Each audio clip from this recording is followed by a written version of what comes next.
Our next phenomenal speaker for today is Magda Juliana Diaz. She's an empowerment coach, leadership mentor. She brings decades of experience in the realm of resilience, mindset, and vision strategy. She is a trauma-informed well-being facilitator, returning you to your power from within. Welcome to the stage, Magda. Thank you. Thank you so much. Thank you so much, Jason, for this invitation to share my personal story and also stand side by side with like some amazing inspirational guests. I'm really quite awestruck, actually.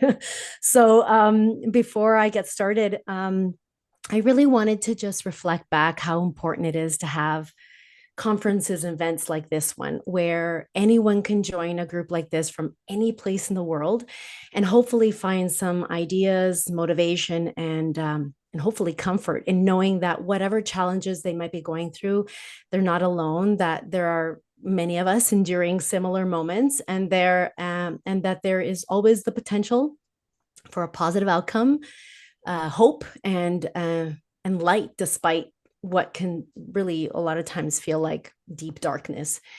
And I definitely know what that darkness can feel like on a personal level. I have dabbled decades playing with the shadows of my traumas, my stories, and what later on I understood to be my limiting beliefs and lessons that I've learned. So I wanted to start off with this. You know, when they say, what doesn't kill you makes you stronger? I always hated that saying, right? Because I would sit back and be like, yeah, what doesn't kill me can also maim me, and it can make me suffer and struggle, and it can feel gut wrenching and agonizing. So for me, it seemed like whoever said this was like crazy, or however, or was trying to convince some poor guy to keep working despite whatever grief that guy was going through. So, and I think that probably many of you can relate to probably feeling that way when you hear that. But it wasn't until recently, actually, that I really came to understand this saying and make it my own. So I would rephrase it like this: what doesn't kill you grows you up and makes you see. And in my experience as a life coach, a mentor, even in corporate leadership and in my own life, emotional and spiritual maturity is the key to self regulation and mastering your life. Those are some big coach words. So I'm gonna take a step back and kind of explain and break it down. And I think the best way really is just for me to just get right into my personal story, which is a trauma I lived through in my early 20s. That was one of the many that was earmarked for major transformation. So just like many of us, I was a really timid teenager trying to find my identity, trying to be cool and yet really awkward at the same time, right? So it's a very common experience for a lot of youths. However, I was an only child and my mom made my clothes. If that can give you a little bit of a visual of what was happening, right? I had glasses. I wasn't slender like the other girls, and I had zero to none hand-eye coordination. So like I wasn't into sports either, right? So it was really hard. I was also the only Latina in my school, and they made sure that I knew that I was not welcome and I didn't belong. So anyways, by the time I hit university, I was like ready to explode into my freedom, right? And experiment who I was and what the world had in store for me. And I was excited. So I was graduating university, graduating as a psychotherapist. And I decided in my fourth year, I would travel with a friend I had met. And we would do a girls' trip, right? Because that's what we do. We do girls' trips. And that's when it happened. So I was introduced to an acquaintance who was a police officer here in my hometown and was supposed to keep an eye on me while I was on this girls' trip. And it turned out to be basically one of the worst weeks of my life. His obsession, his abuse and bullying, manipulation was really intense. And when I finally got the courage and mustered up enough sense to tell this huge police officer, who was, by the way, 10 years my senior, that I wanted nothing to do with him, and I basically never wanted to see his face ever again, he raped me, he strangled me, he did CPR, strangled me again, and finished off the rape. Okay, so I'm not going to get into too much more of those details. It happened. And as incredibly horrific as that was, it wasn't the end. So here's like, I know a lot of people probably maybe can't relate to that extreme trauma. So here's the part that I feel most of us can actually relate to, and that is the fear of judgment and the aftermath of that. So I came home trying to keep it together, right? Trying to keep the secret of what happened. I had a lot of shame going on. I knew my mother was not really mentally stable nor strong enough to handle a situation like this, or at least in any way that could actually help me. So I thought I could just pretend like nothing happened and then be done with it. It would just kind of like float away. It would dissolve by itself.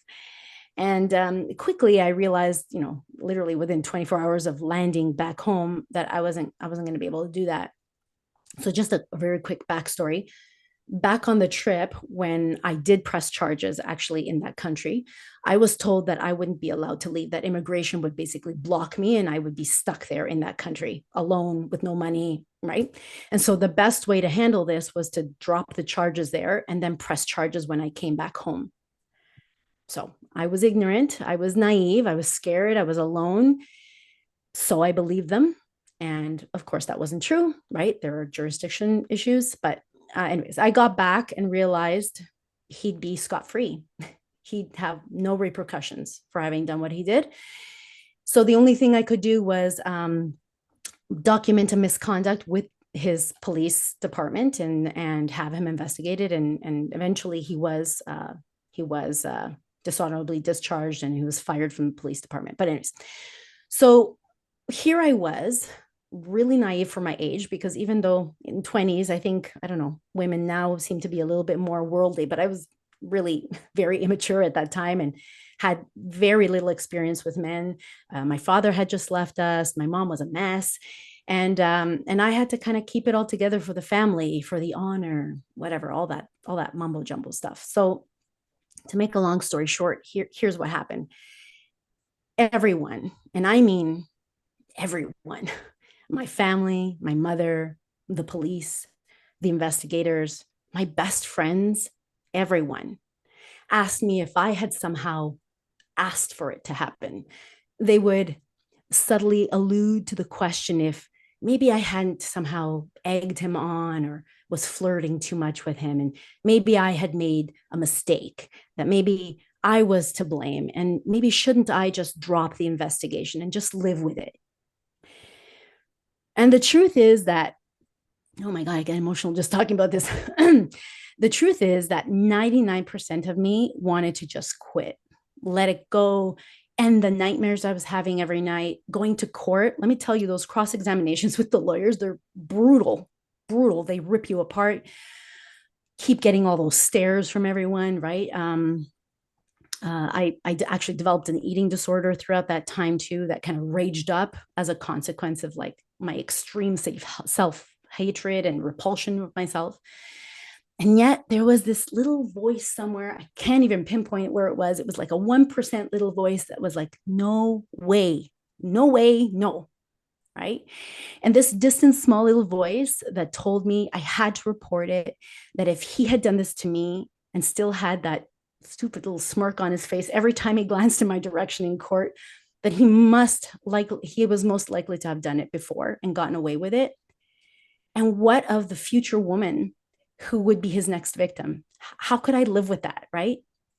I at least had to have it on record. Even if it made no difference in the short term, it would be recorded somewhere so that if it ever happened again, there would be a precedent, right? And maybe he wouldn't be allowed to get away with it again. But was it worth it? Was it worth having my mother tell me how ashamed she was of me? How it hurt her so much more than it hurt me? Was it worth losing my close friends because they could never look at me the same way? Was it worth having my father be even more estranged than he was before? The darkness in my world was heavy and it was all around me. And as a woman, I really, really felt alone because even the women in my life turned their back on me and shamed me.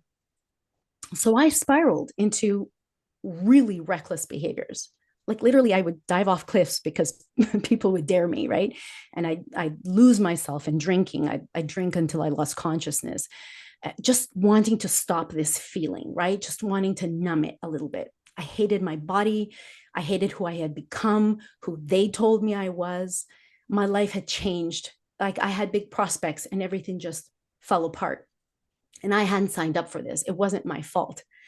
And I can tell you, there were many nights where I'd sit beside the toilet bowl after throwing up my dinner with a razor in my hand and just kind of gently touching the edge of my wrist, contemplating the end. Like maybe this would be easier for everybody, right? So I really resonate with the stories that the other guests has talked about. And yeah, that is the way it feels. But again, there was that 1% voice somewhere deep down that was like, no way, no, no, this isn't your way. So fast forward to today. What doesn't kill you grows you up and makes you see. Everything is constantly changing. That is a fact that I have learned. And the sooner we're able to accept that, the easier it will be to then surrender to it. So I'm going to say that again. The sooner we're able to accept that, the easier it will be to then surrender to it. That doesn't mean that we just let life happen to us, right? And so I really resonate with what Greg said. Like there has to be this discipline and this like thing that you bring in, your will.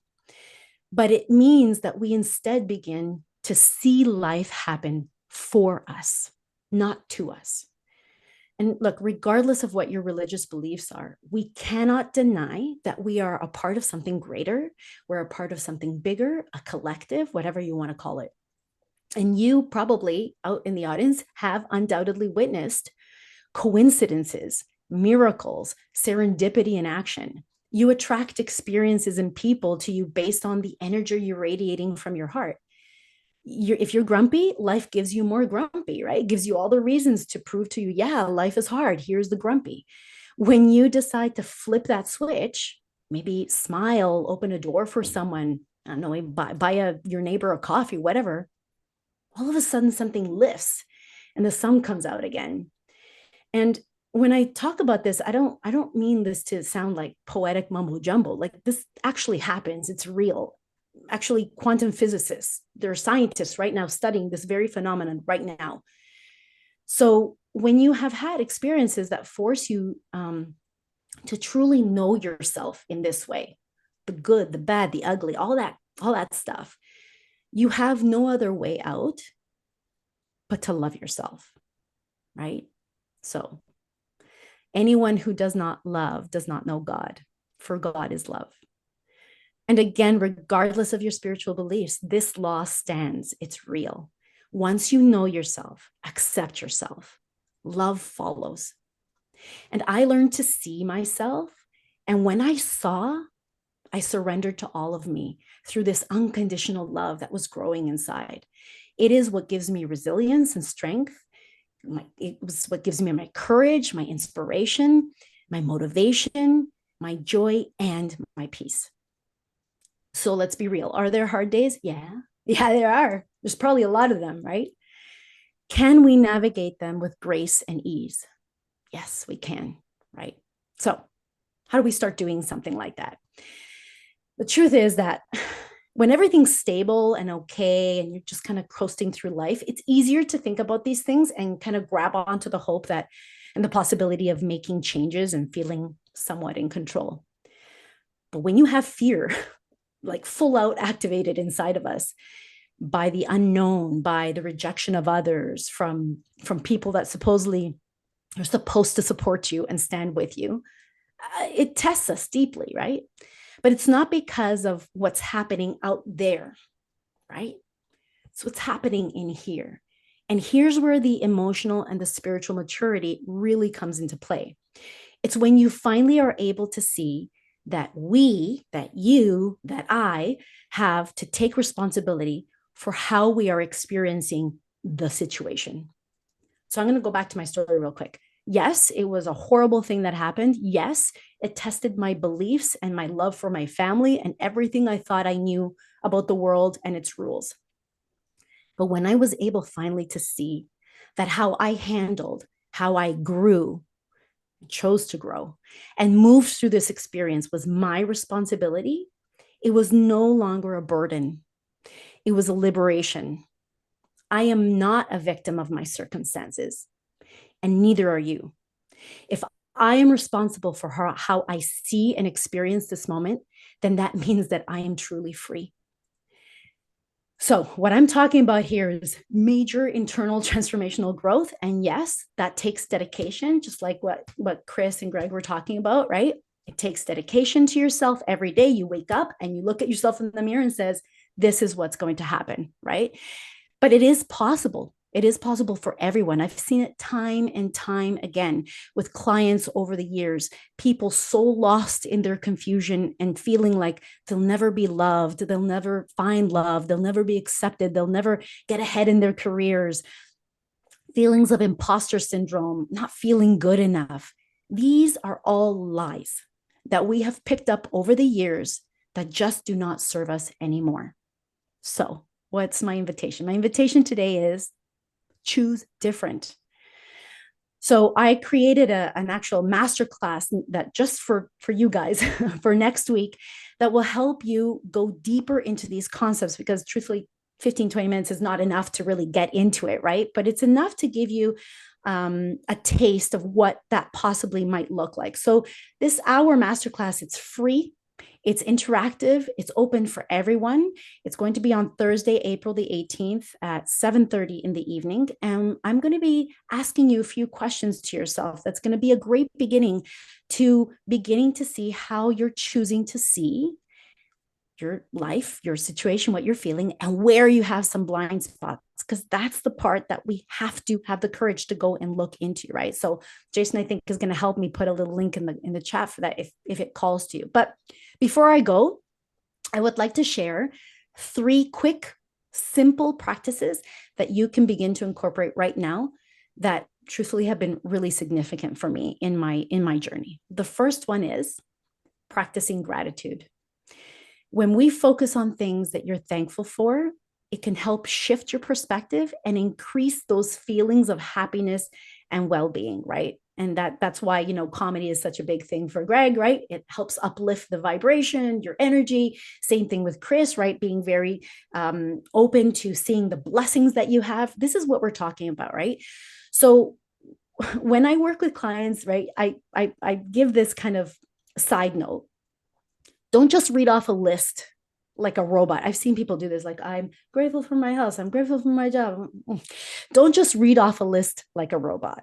Take a few moments for each thing on there, or each thing that you want to be grateful for, and really feel the gratitude in your heart. And here's a little trick. You'll know when you've tapped into that because your whole body will begin to relax, right? Sometimes even a smile will start to appear without you even knowing, right? It's soothing, it's comforting, and real evidence to your mind that you are, in fact, deeply loved, and taken care of. Second, set achievable goals. This is one that, a lot of us, especially women, high achieving women that are trying to take care of the house and the family and the work and the whatever, we get so overwhelmed with all this stuff. And then all of a sudden we get a sense of feeling that we're not good enough. We're not good enough mothers. We're not good enough wives. We're not good enough in our careers. We're not good enough all this, right? And it's because we don't learn how to set achievable goals. You got to break down those larger goals into smaller, achievable steps. And when you check off that little box at the end of the day, celebrate your progress along the way. It's so easy in this hustle culture to just make these huge, massive, unrealistic lists and then set yourself up for failure.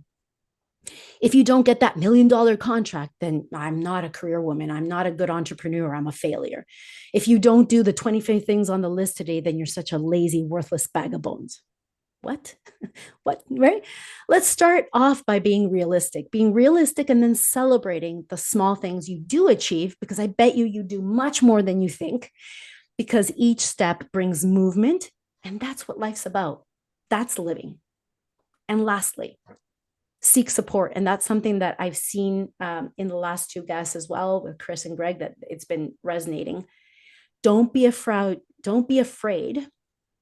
to reach out for help when you need it, whether it's from friends, family, or a professional. In this society, we have been taught, right, to just grin and bear it. Suck it up, buttercup, right? Just like, don't complain. Everybody's got it hard. Just do it. No, no. We are social beings. We are meant to collaborate. We're meant to support each other and share our stories.